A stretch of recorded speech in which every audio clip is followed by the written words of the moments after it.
Hi everyone, my name's Liz and this is my tiny home. I've been living here for about 2 years, built from scratch by myself and my family. Everything inside curated just for me.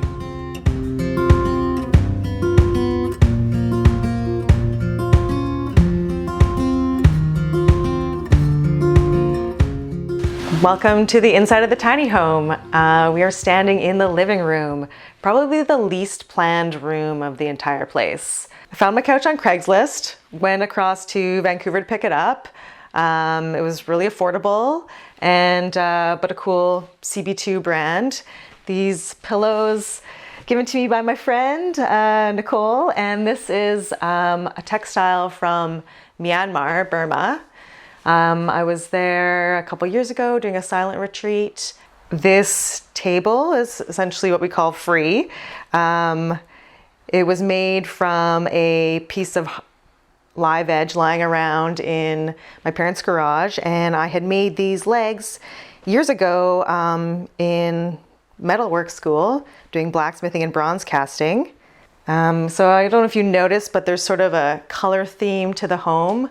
That's one thing that I decided on to sort of guide my decisions because I wanted the house to feel harmonious.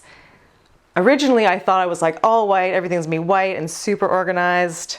Really hard to do, especially when you like black like I do, as you'll see. So anyway, the color I chose was honey. That was sort of the guiding principle. This is these windows are amazing. They all open and they have these really sweet pull down blinds for privacy. What you see here is some baseboard heating. I have a wood stove and I wanted to only have a wood stove, but luckily my parents, that's not their thing. So they're like, no, we're gonna put some baseboard heating in here, and it's great in the spring and fall when it's kind of too warm to have the wood burning, and it's really convenient if you're in a hurry in the morning. Rug came from Craigslist, and then there's this kind of interesting sculpture here. It's a inflated beehive with a textured crescent moon, some dancing bees, and some bullhorns, all of which I made at KSA when I was learning blacksmithing and bronze casting. I was fed up with the blacksmith studio in the dungeon of the school and went up to the pottery class for one day and learned about ancient civilizations and mythology. And this is about regeneration. The myth goes, if you kill a bull, come back in 5 days and you'll find bees. And bees, of course, with their honey were very prized at the time. So bees apparently would nest in the cavity of the dead bull. And, well, it went through many names, one midlife crisis, and of course the horny hive. My favorite spot about this space is this very wonderful functional piece of furniture that I have here. It folds out kind of like an 80s lawn chair into a bed that is super comfortable. The reason I love it is it swivels so you can face the fire in the winter. It can be a chaise lounge if the couch is too small for cuddling, and then it all completely folds out with legs for a bed. Okay, and so we have here the wood fireplace. I had originally wanted something that was much tinier, made in Canada, but it wasn't insurable. And so I'm really happy I ended up with this one because cutting tiny pieces of kindling and wood just short enough to fit in there is already a challenge. If I had something smaller, it would be hours just chipping away. The floor, again, sticking with my honey theme and wanting things that looked really natural, I was super excited to find these tiles on sale at our local tile shop. I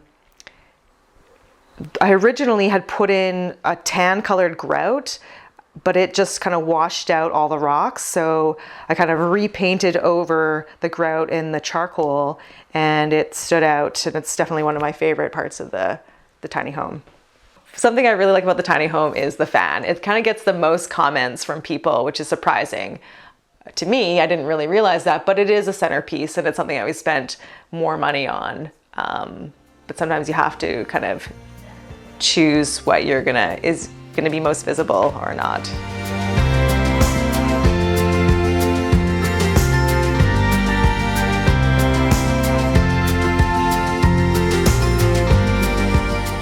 I've been living here for about 2 years, and I feel very lucky to have original DIYers for parents.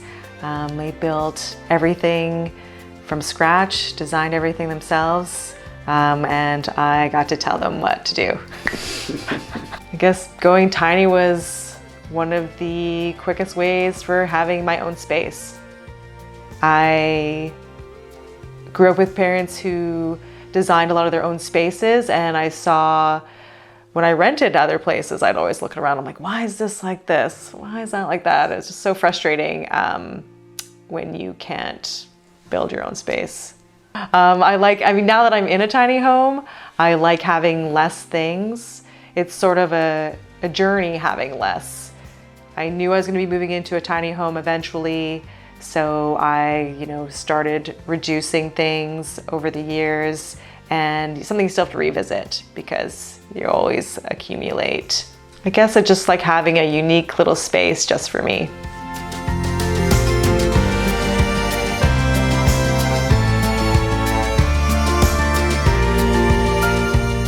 The kitchen, obviously the centerpiece of the home.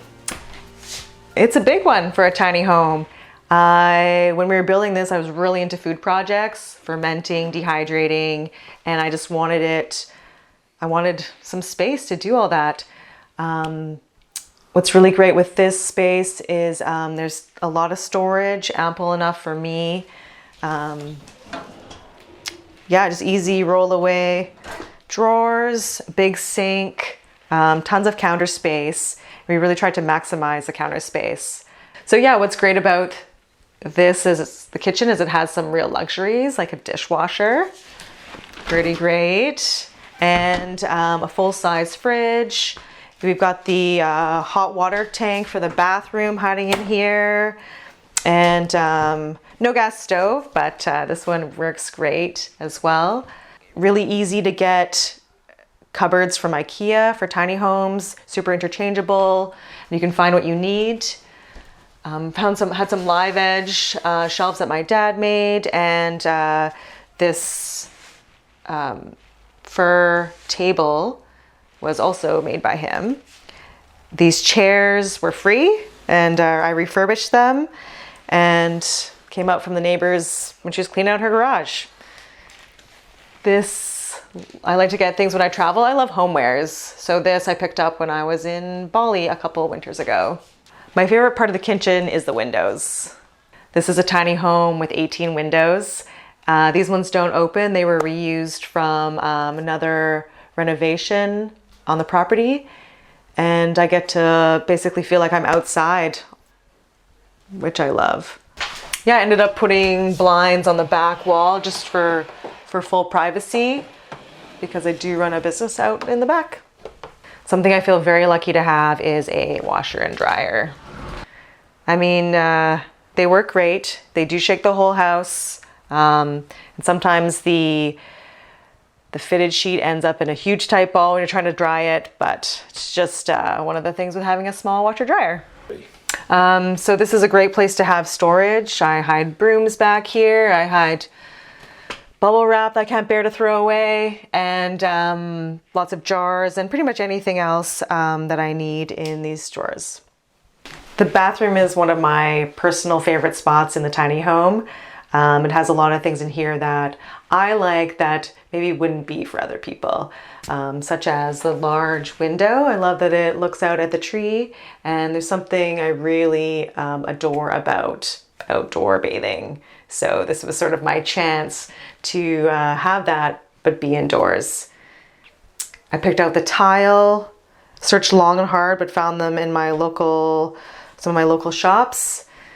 We have this fir here. It matches the fir in the bedroom and in the kitchen, the kitchen table, and the shelves. So kind of the whole place works together. Having these sort of flat handles is really great because you don't, it just helps maximize your space. This is probably my ideal drawer. They don't all look like that, but having the little baskets for organization was a great find.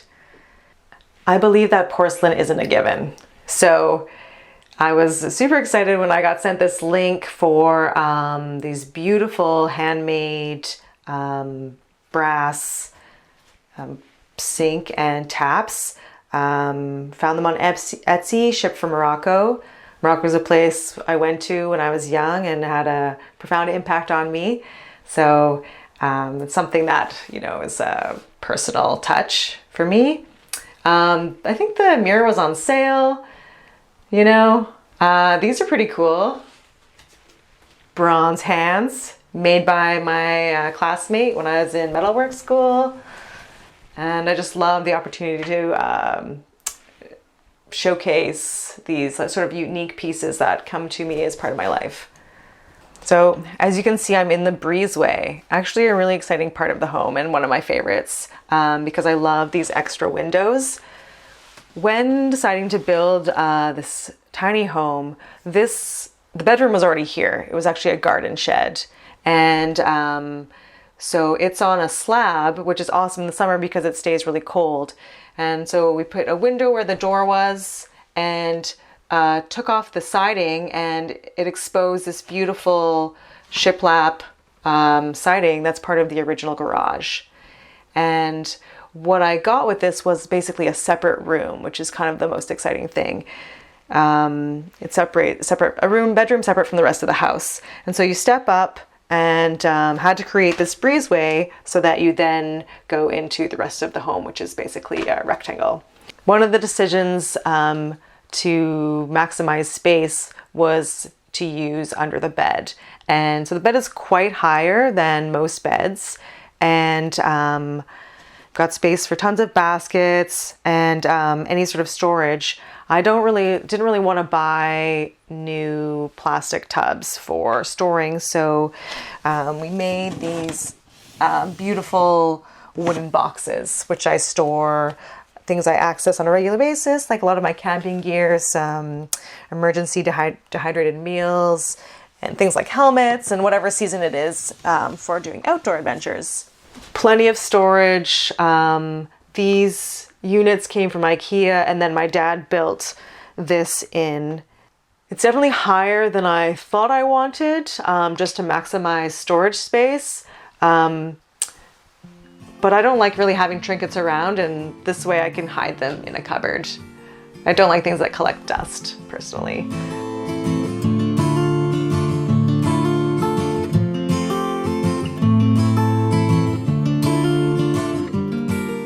I think about my own home as if somebody else is going to rent it in a way. So I think about, how do I think about it? It's like designing like an Airbnb or something, or it helps me keep the things minimal and tidy. And that's actually like how I want to live. But it's hard for me to think about doing that for myself. When I think about sharing it with other people, it encourages me to actually follow through with how I want to live. I've grown really fond of this tiny home, and I could live here for a few more years. I think I would always stay tiny. I like the idea of having separate buildings for other things that you need to do, like having your own bedroom building or your kitchen building. Although, could I imagine myself going big? Probably, but I would want to keep the same principles of a tiny home.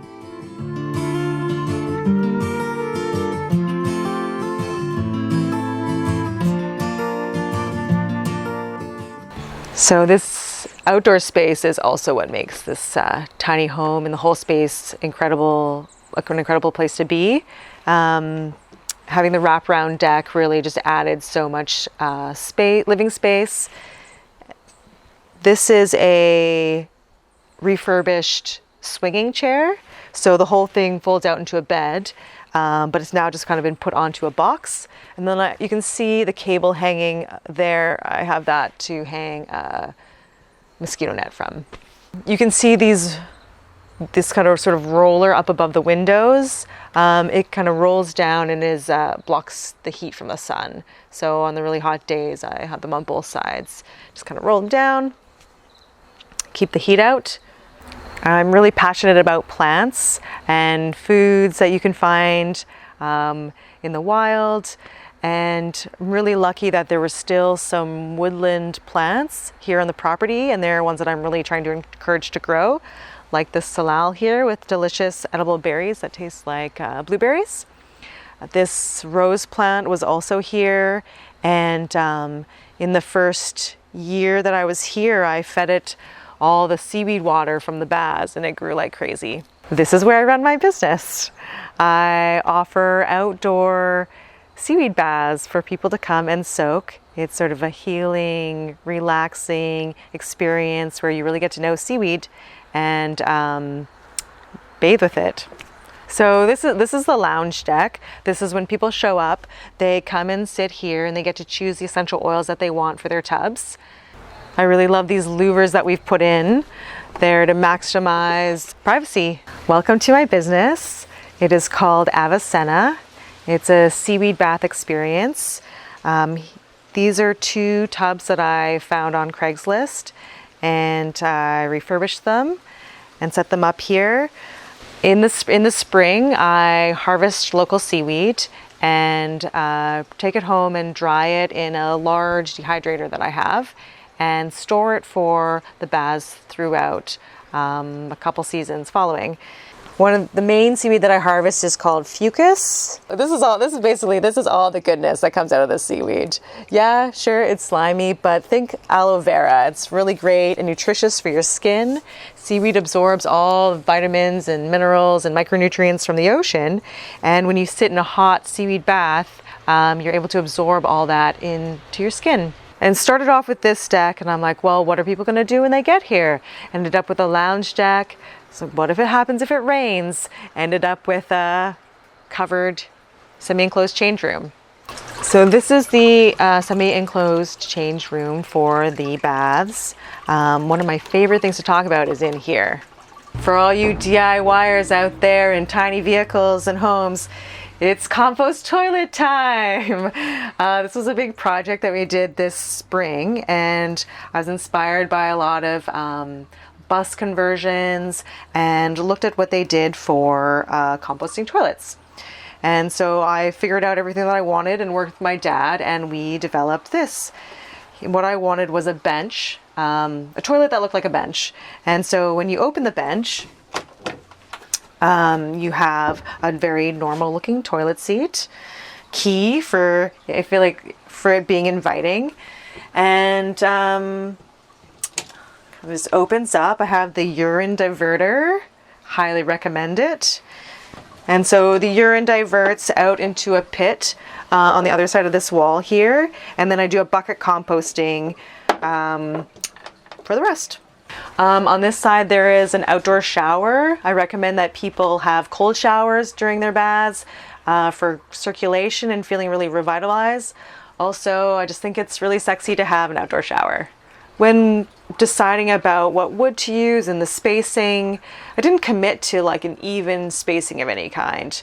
I kept things a little bit closer together during for the mid-body section, and then spaced further apart so you can see out. When people come to Avicenna, they soak in the baths for about 40 minutes. They have an hour and a half of time to get ready and change and enjoy the changing room and, yeah, do whatever else they'd like.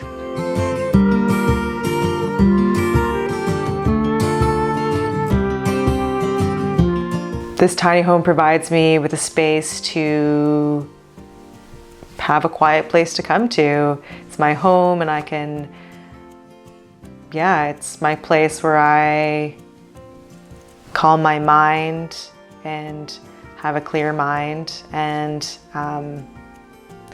that's important to me. So if you're ever interested in having a luxurious seaweed bath, You can find me on Vancouver Island. Great way to follow me is on Instagram at Avicenna Baths. There's a website. The website is avicenna.com. Thanks for coming to visit my tiny home. I hope all of your tiny dreams come true.